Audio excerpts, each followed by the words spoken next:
मोहन जोर जोर से चिल्लाने लगता है और देखते ही देखते वो तड़पते हुए उस पेड़ में समा जाता है। मोहन नाम का एक व्यक्ति घने जंगल के रास्ते से गुजर रहा था कि तभी उसकी नजर एक विशाल पेड़ के नीचे पड़ती है, जहाँ सोने के सिक्कों का ढेर लगा था। अरे वाह, इतने सारे सोने के सिक्के! ये तो सच में भाग्य का भंडारा पड़ा है, वो भी पेड़ के नीचे। कोई इसे देख ना ले, इससे पहले मैं इसे ले लेता हूँ। चलो अच्छा है, अब जल्दी से जाकर ये खजाना मैं ले लेता हूँ, फिर तो मैं धनी हो जाऊंगा।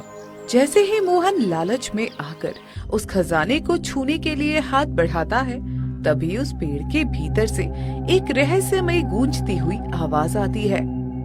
रुक जाओ, तुम ये खजाना ले सकते हो, लेकिन पहले तुम्हें मेरे एक सवाल का जवाब देना होगा। सवाल? कैसा सवाल?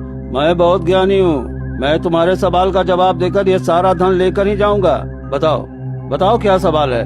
तो सुन मेरा पहला सवाल। वो क्या है जो पैदा होते ही उड़ने लगता है, जिसके पंख नहीं होते पर वो बादलों से भी ऊंचा जाता है, और जब वो मरता है तो पानी बन जाता है? ये कैसा सवाल है? पंख नहीं है पर उड़ता है और मरने पर पानी बन जाता है।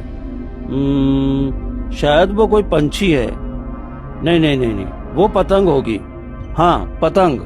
गलत जवाब। तुम्हारी बुद्धि तुम्हारे लालच से भी छोटी है। अब तू भी इस कैद का हिस्सा बनेगा। जैसे ही मोहन गलत जवाब देता है, तभी पेड़ से एक तेज और रहस्यमयी रोशनी निकलती है। मोहन जोर जोर से चिल्लाने लगता है और देखते ही देखते वो तड़पते हुए उस पेड़ में समा जाता है। तभी दूर झाड़ियों के पीछे खड़ा शंकर ये खौफनाक दृश्य देख लेता है। वो डर के मारे कांपने लगता है और भागकर गांव के चौपाल पर पहुंचता है।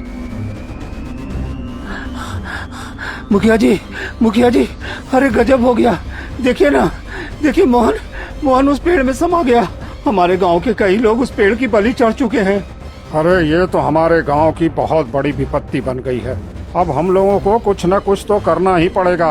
अगर ऐसे ही चलता रहा तो हमारे गांव में एक भी इंसान नहीं बचेगा। मुखिया जी, वो पेड़ तो सबको अपने सवालों में उलझाकर अपने अंदर समा लेता है। हमें अब सतर्क रहना होगा।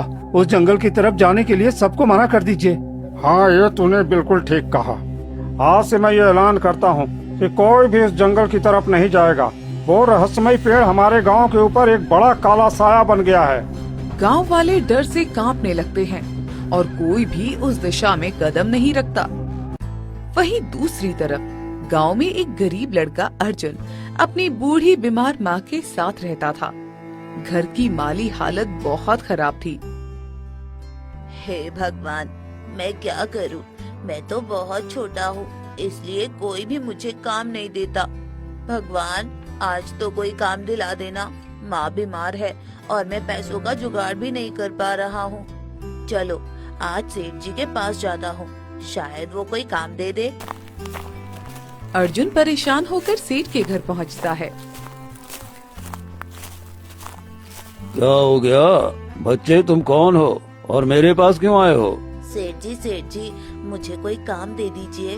मैं बहुत दिनों से काम की तलाश में भटक रहा हूँ, पर मुझे कोई काम नहीं देता। अरे तू तो अभी बहुत छोटे हो, तुम काम नहीं कर पाओगे। तुम अभी छोटे हो, पर तुम किसके बेटे हो? सेठ जी, मैं कांता का बेटा हूँ। माँ की तबीयत बहुत खराब रहने लगी है, उनका इलाज करवाना है, इसलिए काम ढूंढ रहा हूँ, लेकिन कोई भी काम दे ही नहीं रहा है। अरे तू कैसी बातें कर रहा है रे? तू तो उस मनोज का बेटा है। तेरा पैर पड़ते ही सबका काम बिगड़ जाता है, गांव वाले सब जानते हैं, इसलिए तुम्हें कोई काम नहीं देने वाला। जा यहाँ से। नहीं सेठ जी, ऐसा मत करिए। अगर काम नहीं मिला तो मेरी माँ मर जाएगी। मैंने कहा ना, निकाल यहाँ से। अर्जुन मायूस होकर अपने घर की तरफ चलने लगता है। उसकी आंखों में आंसू हैं।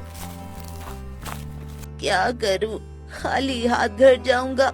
माँ के लिए औषधि के पैसों का इंतजाम भी नहीं हुआ और ना ही काम मिला। मुझे कुछ समझ नहीं आ रहा।